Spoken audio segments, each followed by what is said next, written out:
What's up, everyone? Welcome to the Power Play with CJ. We're focusing. Someone asked us. I was going to do it anyway, to be totally honest with you, but I figured I'd move it up. The Requiem for the New York Rangers, as obviously the Rangers have been dismissed from the playoffs now for almost 48 hours. Thoughts and prayers to those in New York City. But what's next? I mean, because I've been saying for years, and I've taken a lot of shit from Rangers fans for burying them prematurely.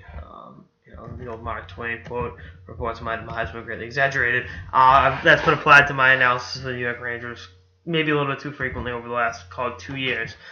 And they went around further than I thought they would this year. But the question now is, what's next? The expansion draft is going to be a major pain in the balls. I did the thing on Cap Friendly. Just spitball real quick. I'm protecting Rick Nash because they have to. He has no movement clause. Stepan, Kreider, Zuccarello, JT Miller, Zibanejad, Kevin Hayes, and then Stahl and Girardi they have to protect because of the no movement clauses. And Ryan, obviously going to protect Ryan McDonough as well. And then obviously King Henrik with your goalie spot. So again, no movement clause, have to protect them. So that's where we're at on that front. There will be some good players up for grabs for Vegas. If they wanted to get, a Kevin Klein, who I know Rangers fans have been run hot and cold with, but very nice player, Jasper Fast, and the other kid there, Lindbergh, have all come on strong. They'd be up for grabs. It's one of those situations where you got to kind of keep an eye on it. Likewise, I will say this for the Rangers: they have a first-round pick this year, which hasn't been the case since 2012. They don't have they don't have a second or third-round pick though, so all's not good in New York. And they have Florida's fourth, not their own. So that's a tough situation. In terms of guys needing raises, Zibanejad needs a raise. I think they'll pay Brandon Perry, and then we'll see what happens with with Perry and Jesper Fast with the expansion draft.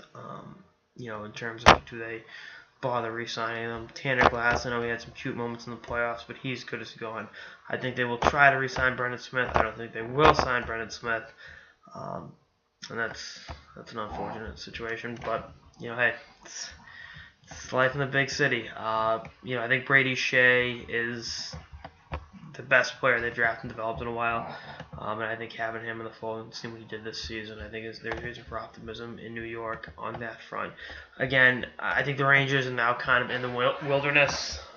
They'll still be a playoff team in the Eastern Conference next year, depending upon how Washington approaches the offseason, what moves Ottawa makes to Toronto and Buffalo. Not Toronto, obviously, I think we'll be back.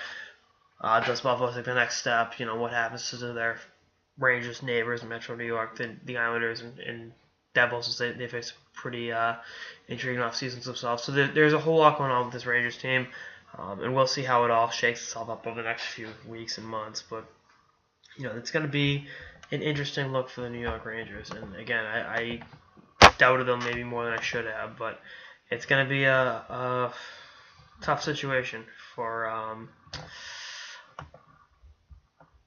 their front office and for Lane Vigneault going into next season because, I know, again, they have a freshman pick this year, but first time since 2012 that they've had one. And I know they've signed BZ, they've signed Kevin Hayes, so those kind of sort of count, what I mean, fill the organizational void, but there's a lot of work to be done. And next year I'd like to see Pavel Buchnevich get more ice time. It's my dog again. He could probably do pretty well in the Rangers third line. A lot of energy. But we'll see. Anyway, that's all I got in this episode of the Power Play with CJ. Stay tuned for episodes throughout the season and beyond. Later, guys.